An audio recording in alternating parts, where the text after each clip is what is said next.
Writing task 1 নিয়ে যত অপেক্ষার পালা ছিল সব অপেক্ষার পালা শেষ। এখন শুধু শিখার পালা এবং দেখার পালা। রাইটিং টাস্ক 1 নিয়ে আমাকে অনেকেই কমেন্টে বলেছেন এবং পার্সোনালি নক দিয়েছেন যে ভাইয়া প্লিজ রাইটিং টাস্ক 1 নিয়ে কমপ্লিটলি একটি ভিডিও আপলোড করুন। আজকে আমি আপনাদেরকে দেখিয়ে দেব কীভাবে স্ট্যান্ডার্ড ওয়েতে আপনি রাইটিং টাস্ক 1 কমপ্লিট করতে পারেন। দেখুন, রাইটিং টাস্ক 1-এ ম্যাপ এবং ডায়াগ্রাম পড়ে যেগুলো আছে সেগুলোকে দুইটা ক্যাটাগরিতে ভাগ করা হয়। একটা হচ্ছে টাইম চেঞ্জিং, আরেকটা হচ্ছে টাইম ফিক্সড। প্রথমেই আপনাকে বুঝতে হবে এটা কোন ক্যাটাগরির মধ্যে পড়ে, এটা কি টাইম চেঞ্জ নাকি টাইম ফিক্স। যদি এটা টাইম চেঞ্জিংয়ের মধ্যে পড়ে তাহলে আপনাকে কি করতে হবে, বৃদ্ধি, হ্রাস, উঠানামা, স্টেবল এগুলো নিয়ে কথা বলতে হবে। এবং এটা যদি টাইম ফিক্সড হয়ে থাকে তাহলে আপনি হাইয়ার, লোয়ার, হাইয়েস্ট, লোয়েস্ট এগুলো দিয়ে লিখবেন। তাহলে আজকে আমরা শিখব রাইটিং টাস্ক 1 কীভাবে স্ট্যান্ডার্ড ওয়েতে কমপ্লিটলি লেখা যায়। এখানে যে কোয়েশ্চেন সেটা হচ্ছে টেবল, এবং আমরা প্রথমে এই প্রশ্নটা পড়ব। The table below gives information on consumer spending on different items in 5 different countries in 2002. তারপর দেখুন কি বলা হয়েছে, সামারাইজ দ্য ইনফরমেশন। ইনফরমেশনকে আপনি সামারাইজ করবেন, সংক্ষিপ্ত করবেন, by selecting and reporting the main features and make comparisons where relevant. আপনাকে বলা হয়েছে যে ওইটা সামারাইজ করার জন্য, ইনফরমেশনগুলো সামারাইজ করবেন। আপনারা কি করেন, আপনারা প্রত্যেকটা ফিচার তুলে দেন, আপনারা কিন্তু সামারাইজ করেন না।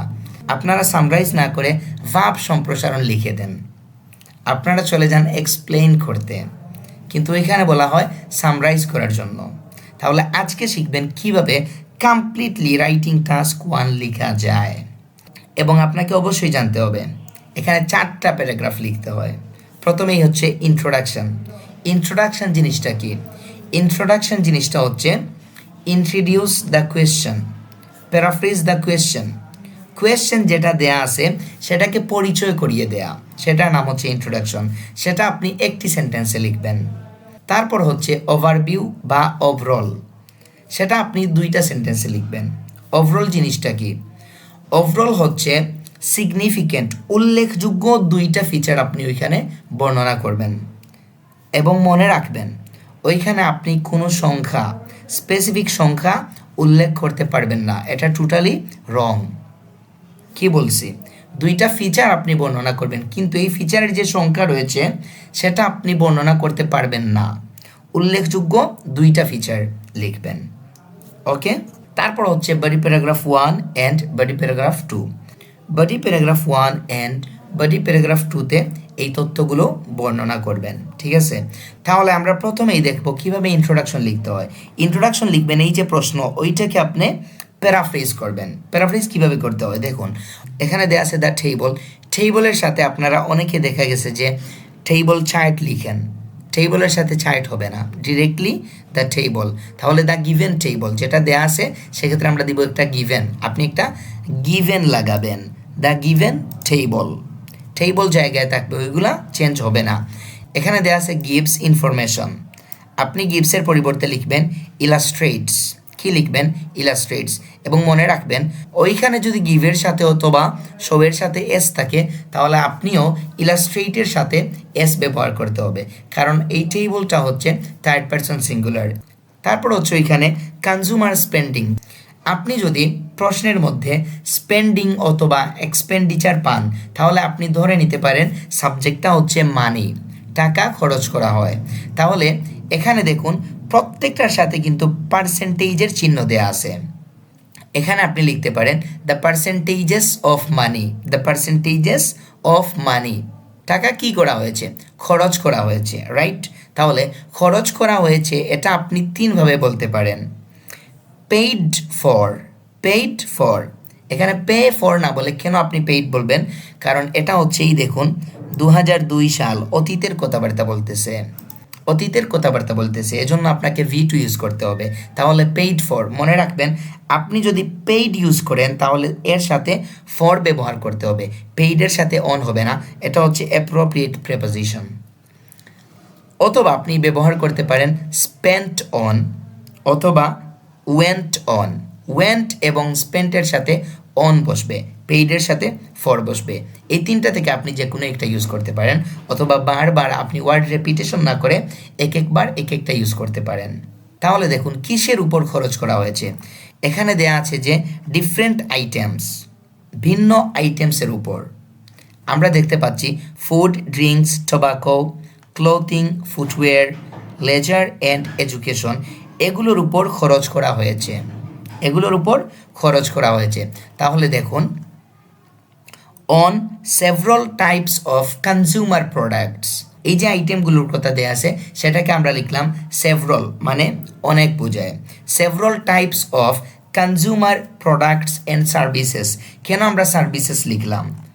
এই যে লেজার অ্যান্ড এডুকেশন, এগুলো কোনো আইটেম নয়, এগুলোকে আপনি ক্যাটাগরিজ বলতে পারেন অথবা সার্ভিসেস বলতে পারেন, ঠিক আছে? তাহলে আপনি লিখবেন several types of consumer products and services. তারপর দেখুন কয়টা কান্ট্রিতে, কান্ট্রি দেয়া আছে এখানে Ireland, Italy, Spain, Sweden and turkey, 5টা। এগুলো হচ্ছে ইউরোপিয়ান কান্ট্রি, ঠিক আছে? আপনি লিখতে পারেন in 5 European countries, in 5 European countries. আমি কান্ট্রি না লিখে নেশন বলেছি, আপনি এটাকে নেশন বলতে পারেন। আমি লিখেছি ইন 5 ইউরোপিয়ান নেশনস। ইন 2002 আমি এখানে লিখেছি in the year of 2002, in the year of 2002। তাহলে এটা হচ্ছে আমাদের ইন্ট্রোডাকশন। তারপর আমাদেরকে লিখতে হবে ওভারঅল, এবং ওভারঅলে আমি বলেছি আপনাকে 2টা সেন্টেন্স লেখার জন্য, এবং এই 2টা হবে সব থেকে উল্লেখযোগ্য ফিচার, যেটা চোখে পড়ার মতো, চোখে পড়বে। যেমন বিপিএল খেলা চলতেছে, আপনি বিপিএলের যদি পয়েন্ট টেবিলটা দেখেন তাহলে সর্বপ্রথম আপনি দেখবেন ফার্স্টে কে আছে, প্রথমে কে আছে, এবং সব শেষে কে আছে, সেটাই আপনি দেখবেন। মানে হচ্ছে হাইয়েস্ট অ্যান্ড লোয়েস্ট। ওকে, তাহলে দেখুন food, drinks and tobacco, clothing, footwear, leisure and education, এগুলোর মধ্যে সব থেকে বেশি টাকা খরচ করা হয়েছে ফুড, ড্রিঙ্কস অ্যান্ড টোবাকোতে। প্রত্যেকটা দেশ সব থেকে বেশি টাকা খরচ করেছে ফুড, ড্রিঙ্কস অ্যান্ড টোবাকোতে। ক্লথিং অ্যান্ড ফুটওয়্যারে সবাই খরচ করেছে, তবে একটা লিমিটের মধ্যে। লেজার অ্যান্ড এডুকেশনের মধ্যে সব থেকে কম খরচ করা হয়েছে, রাইট? এখন আপনি লিখতে পারবেন food, drinks and tobacco highest and leisure and education lowest. তাহলে আপনাকে বুঝতে হবে ওইখানে সম্পর্কটা কি। সম্পর্ক হচ্ছে বিপরীত, একটা হচ্ছে হাইয়েস্ট, একটা হচ্ছে লোয়েস্ট। সম্পর্ক যদি বিপরীত হয় তাহলে প্রথম সেন্টেন্স শেষ করার পর আপনাকে একটা লিঙ্কিং ওয়ার্ড ইউজ করতে হবে, এবং সেটা হতে হবে কন্ট্রাডিক্টরি লিঙ্কিং ওয়ার্ড। তাহলে দেখুন আমরা কিভাবে লিখতে পারি। আপনি শুরু করতে পারেন এরকম, ওভারঅল, ওভারঅল দেওয়ার পর একটা কমা হবে। ইট ইজ নোটিসেবল দ্যাট, এখানে অনেকে অনেকটাই লিখেন, আপনি লিখতে পারেন it is apparent that, it is clear that. আমি এখানে লিখি ইট ইজ নোটিসেবল দ্যাট। তারপর আমরা কি লিখব? সব থেকে বেশি টাকা খরচ করা হচ্ছে ফুড, ড্রিঙ্কস অ্যান্ড টোবাকোতে। আমি লিখেছি the highest proportion, the highest proportion. পার্সেন্টেজের ভাইয়ের নাম হচ্ছে প্রপোর্শন, আপনি পার্সেন্টেজের পরিবর্তে প্রপোর্শন লিখতে পারেন। তাহলে the highest proportion of expenditure spent on food, drinks and tobacco in each country, প্রত্যেকটা কান্ট্রিতে, সেজন্য লিখছি যে ইন ইচ কান্ট্রি। আপনি চাইলে এখানে ইন অল কান্ট্রিজ দিতে পারেন অথবা ইন এভরি কান্ট্রি। তারপর দেখুন যেহেতু একটা হচ্ছে হাইয়েস্ট একটা লোয়েস্ট, সেজন্য আমরা লিখছি এখানে on the other hand, on the other hand. আপনি চাইলে এখানে ইন কন্ট্রাস্ট, বাই কন্ট্রাস্ট অথবা হাউ এভার ইউজ করতে পারেন। আরও যদি চান তাহলে আপনি ওইখানে কান্ট্রি লেখার পর প্রথম সেন্টেন্স লেখার পর একটা কমা দিয়ে হোয়াইল দিয়ে পরবর্তী সেন্টেন্স লিখতে পারেন। আমি নর্মালি ইউজ করি অন দ্য আদার হ্যান্ড, সেজন্য আমি লিখেছি on the other hand the percentage of money paid for leisure and education was the lowest. এখানে আপনাকে অবশ্যই সেন্টেন্সের ভেরিয়েশন আনতে হবে। On the other hand the percentage of money paid for leisure and education was the lowest in all countries, সব দেশে, সব দেশে ইন দ্য গিভেন ইয়ার, যে ইয়ারটা দেওয়া আছে সেটাতে। তাহলে দেখুন আমাদের ইন্ট্রোডাকশন অ্যান্ড ওভারঅল শেষ। এখন আপনাদেরকে আমি শিখিয়ে দিব যে কিভাবে সামরাইজ করতে হয়। প্রথমেই আপনি দেখুন ফুড, ড্রিঙ্কস অ্যান্ড টোবাকো আছে, তারপর আছে ক্লোথিং অ্যান্ড ফুটওয়্যার, তারপর লেজার, এডুকেশন, আপনি দেখুন ফুড ড্রিঙ্কস অ্যান্ড টোবাকোতে সব থেকে বেশি টাকা খরচ করেছে আয়ারল্যান্ড অ্যান্ড টার্কি। প্রথমে আমরা দেখব 3টা ক্যাটাগরিতেই সব থেকে বেশি কোন কোন দেশ খরচ করেছে, তারপর আমরা দেখব সব থেকে কম কোন কোন দেশ খরচ করেছে। প্রথমেই দেখুন Ireland and Turkey food drinks and টোবাকোতে সব থেকে বেশি টাকা খরচ করেছে। ক্লথিং অ্যান্ড ফুটওয়্যারে সব থেকে বেশি টাকা খরচ করেছে ইটালি। লেজার অ্যান্ড এডুকেশনে সব থেকে বেশি টাকা খরচ করেছে টার্কি। ফুড ড্রিঙ্কস অ্যান্ড টোবাকোতে সব থেকে বেশি খরচ করেছে টার্কি অ্যান্ড আয়ারল্যান্ড, এবং টার্কি আরও একটা জায়গায় বেশি টাকা খরচ করেছে, সেটা হচ্ছে লেজার অ্যান্ড এডুকেশন। এখানে আমি যে 4টা মার্ক করেছি এই 4টা দিয়ে আমি বডি প্যারাগ্রাফ 1 লিখব, এবং কীভাবে লেখা হয়েছে সেটা আপনারা দেখবেন। দেখুন paragraph 1, consumer spending on food drinks and tobacco was significantly higher. বড় ব্যবধান হলে আপনি লিখতে পারেন সিগনিফিক্যান্টলি, নোটিসেবলি, ড্রামাটিকলি, এরকম বলতে পারেন। আমি এখানে লিখেছি ওয়াজ সিগনিফিক্যান্টলি হাইয়ার, উল্লেখযোগ্যভাবে বেশি, in Turkey and Ireland, in Turkey and Ireland, টার্কিতে এবং আয়ারল্যান্ডে। তারপর আপনাকে অ্যাট লিখে ওই সংখ্যাটা বর্ণনা করতে হবে। এবং দেখুন প্রথমে আপনি যে দেশের নাম বলবেন ওই দেশের সংখ্যাটা আপনাকে প্রথমে বসাতে হবে, এবং শেষে যে দেশের নাম বলবেন সেটা আপনাকে পরে লিখতে হবে। তাহলে দেখুন প্রথম হচ্ছে টার্কি, তাহলে টার্কি হচ্ছে 32.14, আমরা লিখেছি এখানে at 32.14, অ্যান্ড ওইটা লিখেছি অলমোস্ট 29, অলমোস্ট। এখন দেখুন এখানে আছে 28.91%, মানে হচ্ছে 29-এর একদম কাছাকাছি, 29-এর একদম কাছাকাছি। এটা আপনি ভিন্নভাবে বলতে পারেন যে নিয়ারলি 29%, অথবা অলমোস্ট 29%, অথবা অ্যাপ্রক্সিমেটলি 29%। আমি এখানে লিখেছি অ্যান্ড অলমোস্ট 29%। এখানে অবশ্যই আপনাকে রেসপেক্টিভলি দিতে হবে, যথাক্রমে। কেন দিতে হবে? দেখুন আপনি 2টা দেশের কথা বলতেছেন এবং 2টা দেশের 2টা সংখ্যা উল্লেখ করেছেন, সেক্ষেত্রে আপনাকে দিতে হবে রেসপেক্টিভলি। মানে একের অধিক সংখ্যা যদি আপনি একসাথে ব্যবহার করেন আপনাকে অবশ্যই লিখতে হবে রেসপেক্টিভলি, যথাক্রমে। ঠিক আছে, তাহলে দেখুন আমরা একটা সেন্টেন্স লিখেছি, সেখানে আয়ারল্যান্ড অ্যান্ড টার্কি সব থেকে বেশি টাকা খরচ করেছিল ফুড ড্রিঙ্কস অ্যান্ড টোবাকোতে। এখন আমরা লিখব ইটালি খরচ করেছে সব থেকে বেশি ক্লথিং অ্যান্ড ফুটওয়্যারে, এবং টার্কি আবারও সব থেকে বেশি খরচ করেছে লেজার অ্যান্ড এডুকেশনে। তারপরের সেন্টেন্স হচ্ছে expenditure on clothing and footwear. Clothing and ফুটওয়্যারের এক্সপেন্ডিচার খরচ ওয়াজ কম্পারেটিভলি হাইয়ার, মানে তুলনামূলকভাবে বেশি, ইন ইটালি, কোথায়? ইটালিতে। দেখুন ইটালি খরচ করেছে 9%, বাকিরা 6, 6, 5 এবং 6।